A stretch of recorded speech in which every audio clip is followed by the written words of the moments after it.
देखा कि अपुत्रस्य गतिर्नास्ति, इस संसार में जिसके बेटा नहीं होता है उसको सदगति नहीं मिलती।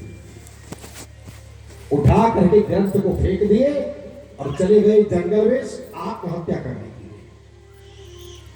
कहा जब बिना बेटे के मुक्ति नहीं है तो जीने से फायदा क्या है। अब जैसे मरने की योजना बना रहे थे तब तक एक सन्यासी आ गई सामने। उन्होंने कहा पंडित जी आप इतना परेशान क्यों हैं। पंडित जी ने सारी बात बताई तो कहा भगवान ने तुम्हारे ऊपर बड़ी बड़ी कृपा की है कि तुम्हें संतान नहीं दिया। संतान लेकर क्या करोगे। अरे संतान भगवान राम बन करके आए चक्रवर्ती नरेंद्र दशरथ जी के यहां और दशरथ जी संतान के चक्कर में मर गए। भगवान कृष्ण आए, देवकी वसुदेव 11 साल 56 दिन में जेल में कैद थे। क्या मिला।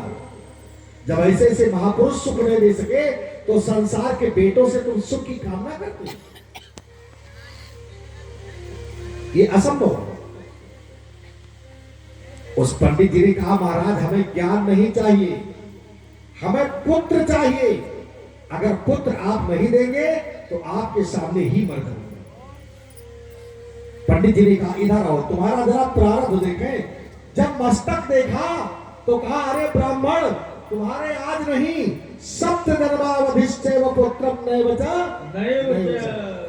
तुम्हारे 7 जन्मों तक कोई बेटा बेटी नहीं पैदा हुआ।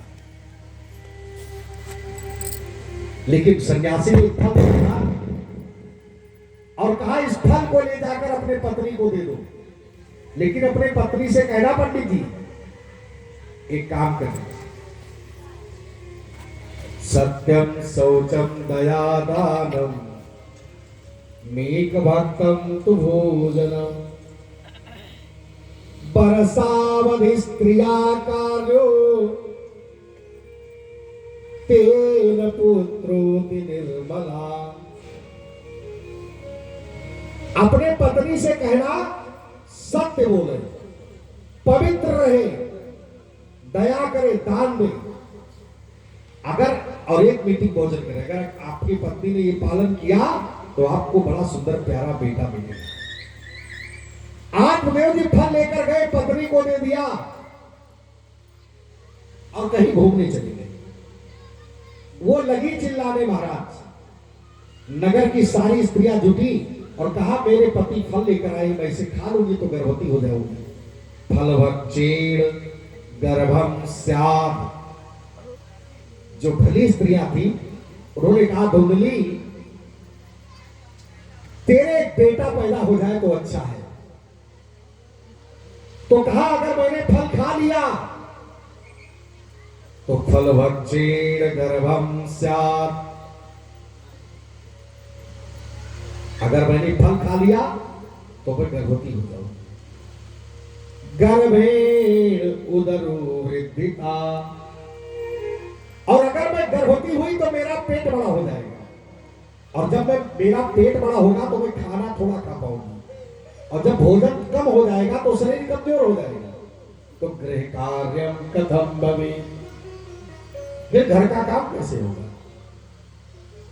दैवताति ब्रजे ग्रामे।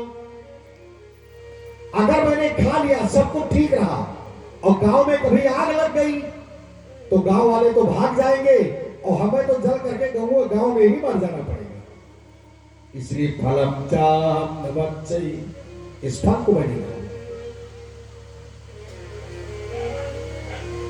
उसकी बहन आ गई, कहा मेरे 7 बेटे पैदा हुए, मैं 1 महीने की गर्भवती हूं, ये फल तू खिला दे गाय को और अब की बार जो बेटा पैदा होगा मैं तुम्हें दे दूंगी। उसके लड़का पैदा हुआ, लाकर दे गई और गर्भवती होने का नाटक कर दी। आत्मदेव जी ने जब सुना कि मेरे घर बेटा पैदा हुआ है खुशी से झूम गए। ददो दानम द्विजातेभ्यो ब्राह्मण स्वस्ति वाचनम। सब कुछ कराया और कहा मेरा नाम आत्मदेव है, मेरे बेटे का नाम होगा परमात्मदेव।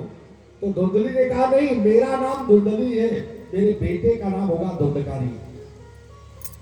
और उस फल को जो गाय को खिला दिया था, 3 महीने बाद उसके भी लड़का पैदा हुआ, बछड़ा नहीं, मनुष्य के रूप में बच्चा पैदा हुआ। उसके कान गाय के तरह थे, इसलिए उसका नाम रखा गया गोकर्ण। धीरे धीरे क्या हुआ कि गोकर्णा पंडितो ज्ञानी धुंधकारी महाकला। गोकर्ण जी महाराज पढ़ लिख करके एक अच्छे विद्वान, और ये धुंधकारी महान दुष्ट, जुआ खेलना, शराब पीना, वेश्यावृत्ति करना, कुकर्म करना। इसकी मां जा करके इसके चक्कर में कुएं में कूद कर धुंधली मर गई। 8 देव बेचारे घर छोड़ करके चली गई। और धुंधकारी ने क्या किया, 5 वेश्याओं को ला करके घर में रखा। चोरी करता था, व्यभिचार करता था, और वेश्याओं ने मार डाला धुंधकारी। ये प्रेत की योनि में चला गया। सूत जी का ने एक दिन गोकर्ण जी लौटकर अपने जन्मभूमि पर आए, तो रात को ये भैंसे के रूप में, कभी घोड़े कभी गधे के रूप में जाकर प्रकट हुआ।